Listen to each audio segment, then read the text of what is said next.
Audiobook O Príncipe, de Nicolau Maquiavel. Estamos no capítulo 4.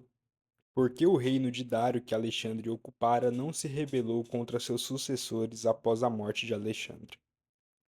Consideradas as dificuldades que devem ser enfrentadas para a conservação de um Estado recém-conquistado, alguém poderia ficar pasmo ante o fato de que, tendo se tornado senhor da Ásia em poucos anos, não apenas havia terminado sua ocupação, Alexandre Magno veio a morrer.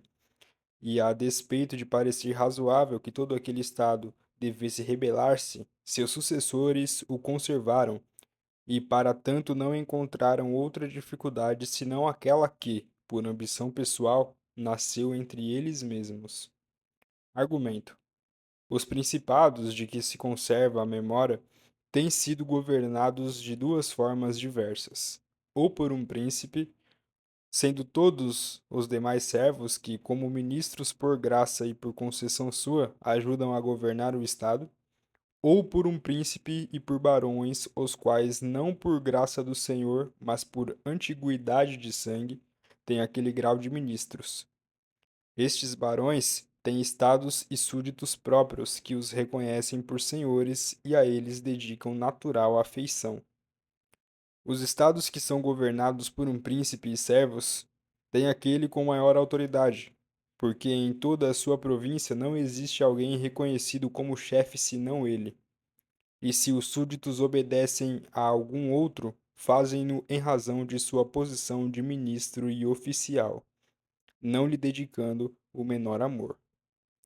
Os exemplos dessas duas espécies de governo são, nos nossos tempos, o turco e o rei da França.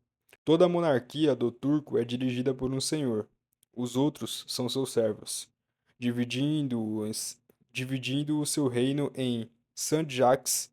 Para aí manda diversos administradores e os muda e varia de acordo com sua própria vontade. Mas o rei de França está em meio a uma multidão de antigos senhores que, nessa qualidade, são reconhecidos pelos seus súditos e por eles amados. Tem as suas preeminências e não pode o rei privá-los das mesmas sem perigo para si próprio. Quem tiver em mira, pois, um e outros desses governos encontrara dificuldade para conquistar o Estado turco, mas, vencido que seja este, encontrará grande facilidade para conservá-lo. Ao contrário, encontra-se a todos os sentidos maior facilidade para ocupar o Estado de França, mas grande dificuldade para mantê-lo. As razões da dificuldade em ocupar o reino turco decorrem de não poder o atacante ser chamado por príncipes daquele reino, nem esperar, com a rebelião dos que rodeiam o soberano, poder ter facilitado a sua empresa. É o que resulta das razões referidas. Porque, sendo todos escravos e obrigados, são mais dificilmente corruptíveis, e quando fossem subornados, pouco de útil poder-se-ia esperar, visto não serem eles capazes de arrastar o povo atrás de si, pelos motivos já mencionados.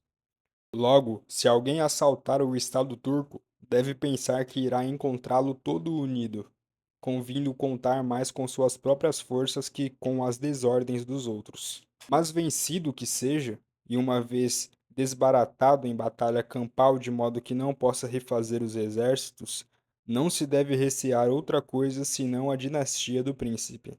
Uma vez extinta esta, ninguém mais resta que deva ser temido, já que os demais não gozam de prestígio junto ao povo. E como o vencedor deste nada podia esperar antes da vitória, depois dela não deve receá-lo. O contrário ocorre nos reinos como o da França, porque com facilidade podes invadi-lo em obtendo o apoio de algum barão do reino, pois sempre se encontram descontentes e os que desejam fazer inovações. Estes, pelas razões referidas, podem abrir o acesso àquele estado e facilitar a vitória.